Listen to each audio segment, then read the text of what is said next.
Assalamualaikum warahmatullahi wabarakatuh, Pak Kiai. Assalamualaikum warahmatullahi wabarakatuh. Tadi kan kita sempat mendoakan Rizky Bilar dan Lesti Kejora bareng-bareng dengan santri.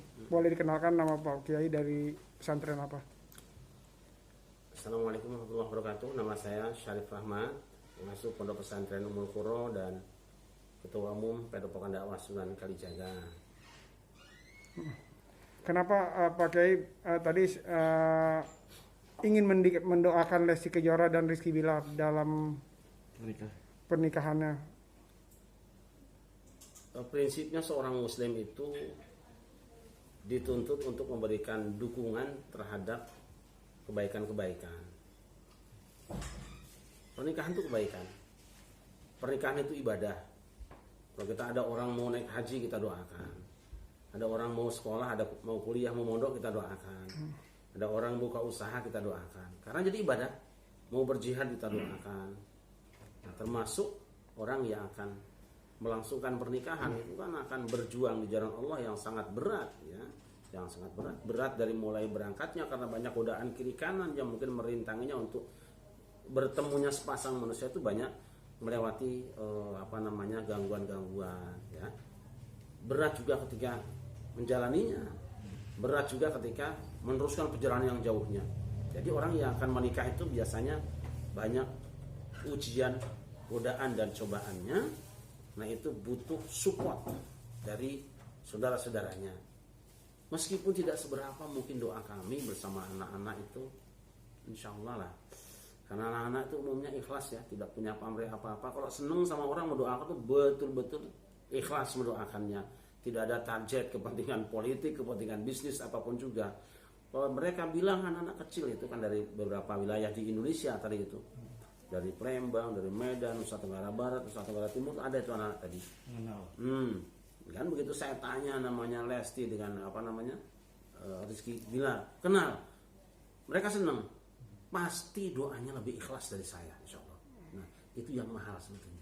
Jadi ketika saya minta, ayo kita doakan, walaupun cuma Fatihah, tapi hati mereka sangat menginginkan keduanya bahagia, insya Allah, insya Allah.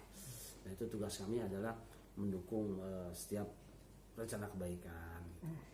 Pak Kiai, apakah termasuk maksudnya bila ada niat baik untuk menikah tiba-tiba ada halangan karena PPKM? Apakah ini sebuah ujian? Iya, biasa saja. Nabi juga dulu kan akan haji kan pada tahun ke-6 Hijriah, ternyata terhalang oleh musuh baru tahun depannya lagi. Ya, dikenal dengan perjanjian Hudaybiyah. Biasa saja. Jadi kita cara menyikapinya bahwa ini bukan pembatalan tetapi penundaan supaya barang yang akan dikonsumsi sudah matang dan pisaunya juga sudah diasah, gitu kira-kira, supaya lebih sempurna, persiapannya lebih lengkap. Dan sebetulnya ini juga bagian dari ujian cinta lah, ini kan ujian rumah tangga ini sudah mulai di sini. Seperti saya katakan tadi, perjalanannya ada ujiannya, macam-macam ujiannya.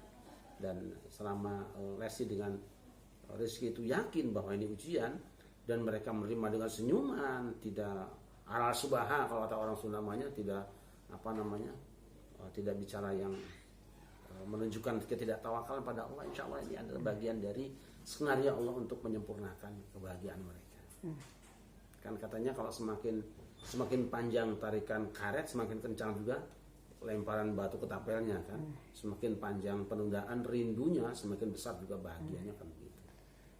Pak Kiai tadi sempat bilang juga bahwa Pak Kiai itu asalnya dari Cianjur, ya, sama-sama dari Sunda. Sedangkan tadi ininya di Sumatera Barat, ada sedikit lawakan dari Pak Kiai gitu, gimana? Ya, biasa canda.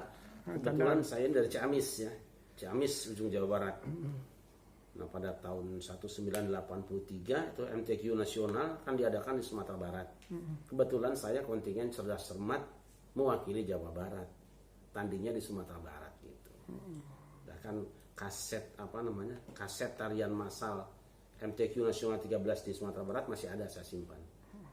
Kasetnya itu masih ada. Nah, kenang-kenangan lah ya. Secara kebetulan saja Jawa Barat, Sumatera Barat. Yang dilalah yang doainnya sekarang kan Lestinya Jawa Barat sih, Rizkynya Sumatera Barat. Ya. Sekedar kebetulan saja. Dan guyon bocah-bocah. Iya. Oke Pak Kiai. Nah, harapan dari Pak Kiai untuk pernikahan Rizky Bilar apa? Yang penting adalah keabsahan akad nikah. Saya ingatkan kalian dua. Satu, rumah tangga jangan gantungkan kebahagiaan kalian dengan hal-hal yang bersifat duniawi. Dua, waspada orang ketiga. Ini saya ambil dari kisah Nabi Adam dan Hawa. Adam dan Hawa itu orang yang sudah orang pertama melangsungkan pernikahan. Baru menikah sudah kaya raya, punya surga, punya kebun yang luas, rumah yang megah, pakaian yang mewah, rezekinya berlimpah. Pesan Tuhan cuma dua pesan Allah. Satu, masuklah kamu tinggal dalam surga, silakan semua boleh kamu nikmati, tapi awas, ada satu pohon yang tidak boleh kamu dekati, sebab itu bukan hakmu. Yang kedua, kamu ada rival, saingan tuh, yang sudah kamu kalahkan, setan. Awas, jangan beri peluang setan untuk masuk di rumah tanggamu. Nah, tapi yang terjadi apa? Setannya orang ketiga masuk. Yang ditawarkan itu kebahagiaan suami istri sehingga tidak merasa cukup dengan rezeki yang ada. Maksudnya jatuhan, berantakan rumah tangganya, hancur ekonominya, bahkan krisis sandang pangan, desintegrasi rumah tangga lah kira-kira begitu. Nah, dalam keadaan seperti ini, dua dilakukan Adam dan Hawa. Satu, tobat. Jika satu saat kalian diuji dengan hal yang berat, tobatlah supaya ekonomimu stabil, hidupmu tenang. Dan yang kedua, tegakkan syariat Allah. Ikuti tuntunan Tuhan, tuntunan Allah, mulai dari ngurus jiwa raga, ngurus keluarga, bertetangga, bersama kolega, dan seluruh warga. Usahakan kalian berpegang pada Al-Quran, Kitabullah, dan Sunnah Rasul tentunya. Saya percaya karena mereka berdua soal agama pasti tahu mereka. Pengetahuan agama sudah cukup, ilmu juga cukup. Yang masih ingin saya tanya, buktikan kamu berjalan tidak sempoyongan, itu aja. Oke. Terima kasih Pak Kiai. Ya, sama-sama.